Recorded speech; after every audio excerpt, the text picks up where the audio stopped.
Hey guys, it's Smalley Works. I'm here to give you a commentary today about the use of specialist in the team deathmatch playlist.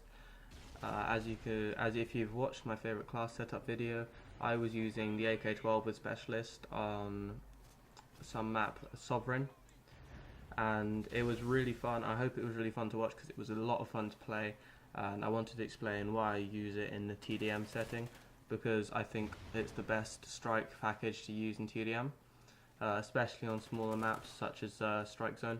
And here's my reasoning around it. Because TDM is such a basic game mode, it accommodates to new players very well. And as we all know, new players, they're not too great at the game.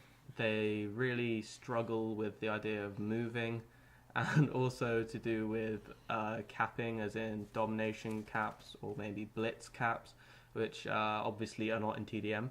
So it makes it perfect for them, and it's just so it makes running assault streaks, like the ones I run, which is when I use quite high ones like the Trinity Rocket, and I'll use stuff like the Helo Pilot, which is a 12 kill streak, and usually the Battle Hind, which is a 9, I think.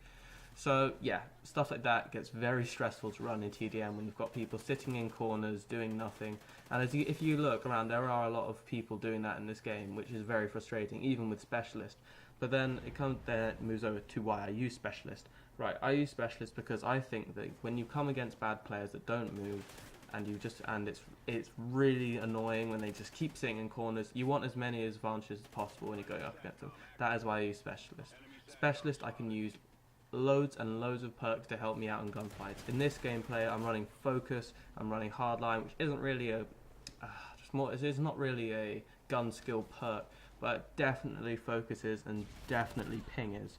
Ping really is just a preemptive thing. I mean, you want to use ping so you know where your enemies are around the corner, and then of course focus, less flinch when shot. I mean, that is just so useful, and I wouldn't be able to run all those perks with that in an assault setup. It really wouldn't happen. So it's something that I think that's a big deal. Right here in the gameplay, the chem strike is going off, so I actually really happy when this happened, because I do prefer the KEM strike zone thing, because it brings everything a lot closer. There are less levels involved, so people can't really sit on steps and head glitch or go to the AC bridge where they can just completely hold. No, the AB bridge. Yeah, well, the bridge that goes from outside B, so they can't really control there anymore. And as you can see here, one of the things that is bad about a chem strike going off is that it resets everyone. Everyone dies, they go back to their spawns, which you're not really sure is going to be in a TDM. I mean, TDM spawns work by spawning people wherever you are not. So I was a bit surprised when those two spawned back there, and as you can see, I nearly died. But I got a clutch double stray, which was very lucky. But you know, whatever. So I went off on a bit of a tangent there. But yeah, another reason I like using Specialist in TDM is because it doesn't, compared to support, for example, Specialist streaks you can get over and over again.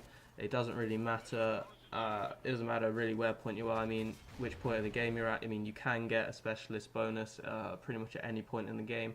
When you're using stuff like the Oracle, which is a support streak, I mean, most TDM players will get about 15 to 20 kills a game, and an Oracle is a 14-point streak, so you're going to get that about maybe once or twice in a game, and it just doesn't seem worth it to me, especially if I can use specialist streaks that are very repeatable. You can get them, a lot of them, and at this point in the game, you're going to get a triple spray to end the game. Very cool. But yep, so I hope you enjoyed the commentary. It'd be really useful if I had some commentary topics to talk about. I'm thinking about starting something like a Science Sunday where I could look through things that have gone in the news, because I think it can be quite cool to talk about, and I like interacting with people. So thank you for watching this. If you have, thanks for the 10 subscribers. Seems like a very small amount, but I'm really happy with it. So I will see you next time.